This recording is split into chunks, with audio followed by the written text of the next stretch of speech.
Today we're going to talk about exactly what foods you should be eating to help regrow your hair. And this is not about taking another supplement. This is talking about your foods. There's something I stumbled on recently that's actually very interesting. I'm going to share with you. It's from this paper that I read that had something in it that just jumped out at me that I've never heard before.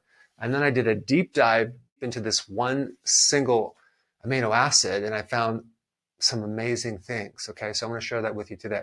So I think most people know that hair is made out of protein, and you would think if you just eat enough protein, your hair would come back, but that doesn't always work. In this published paper, it went through various deficiencies that were found on certain percentage of people with hair loss.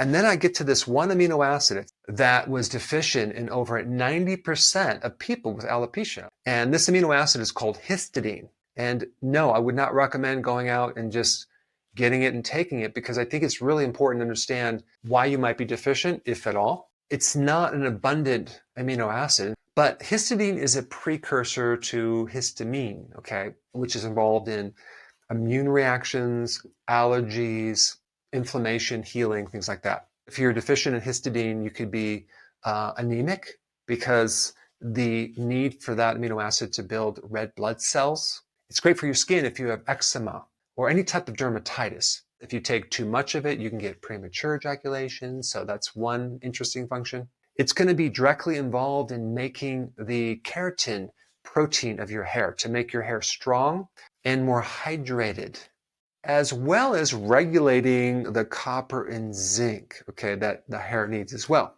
And if someone is also taking medications or drinking alcohol, that amino acid can be a lot lower. If a person doesn't have the right stomach acids, they're not going to be able to break down and extract that amino acids from the food that they're eating. You're going to have indigestion, gas, bloating. Any of those, the solution is to start taking something called betaine hydrochloride, which is an acidifier. Now, here's the interesting part about this whole discussion. In order for you to use histidine, there are certain cofactors. B6, which is pretty easy to get, the right copper and zinc ratios, which is not as easy to get, and folate. Folate is normally in dark leafy green vegetables, but if you're carnivore, and you don't eat vegetables, where are you getting your folate? Well, it just so happens that the most folate is in liver. But let's say that you're not a carnivore and you're just eating regular foods, but you don't consume a lot of dark leafy green vegetables. That could be another reason why you're deficient. Also, if you're taking a supplement with folic acid, which is not the natural source of this vitamin B9, that can potentially even inhibit this conversion into the active form, because you're going to use up a lot of the enzyme that is needed to make this conversion. And as a side note, there is a chemo drug called methotrexate. And the way this drug works is simply by blocking folate. You see, folate increases the synthesis or the reproduction of your cells. And if you block that using this anti-folate drug, you can stop the growth of something. The problem is you don't want to completely stop the growth of all your cells, the healthy ones too, because you have a lot of side effects. So they have to give you a certain folate to counter some of the side effects. If you're deficient in folate, your damage to your DNA goes way up. In fact, it could be comparable to radiation damage to your DNA. So this is why folate is so important in protecting the DNA in the mitochondria, and also to help prevent against cancer as well, because cancer is damaged mitochondria. So it's important to have this folate work, okay, or to have a sufficient amount so you can have this histidine work, so then you can counter any potential hair loss.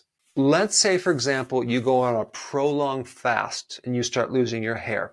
It probably means that you're not ready for it, or it's not good for your body, because when you keto adapt and you actually start burning fat, you should feel wonderful. And if it doesn't, I wouldn't push it, because some bodies don't do well on prolonged fasting. So let's get right to the foods, the 3 foods. Number 1 is organ meats, specifically liver, or if you don't like it, I would take it in a supplement.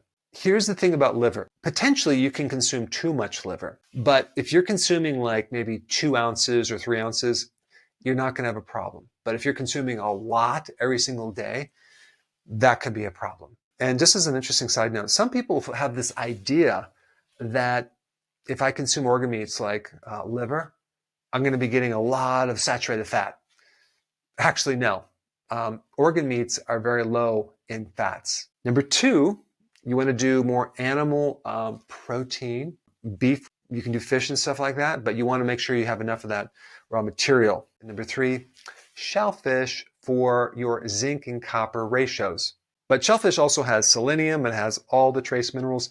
I'm talking about shrimp, scallops, crab, lobster. So as I went through this video, you might have had certain light bulbs go off on why you potentially could be deficient in some of the factors. Now, if you have not seen this video on folate, you should probably watch this one next, because if you have this problem, then you need to know about that. And I put that video up right here. Check it out.